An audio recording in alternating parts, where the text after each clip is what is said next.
పసుపు తాడు ఒకటే మహాభాగ్యమై బ్రతుకుతుంది పడతి పతే లోకమై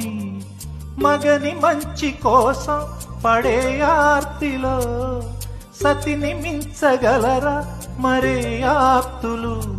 ఏ పూజ చేసినా ఏ నోము నోచినా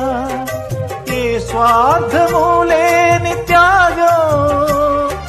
భార్యగా రూపమే పొందగా అపురూపమైనదమ్మ ఆడజన్మ ఆ జన్మకు పరిపూర్ణత ఇల్లాలమ్మా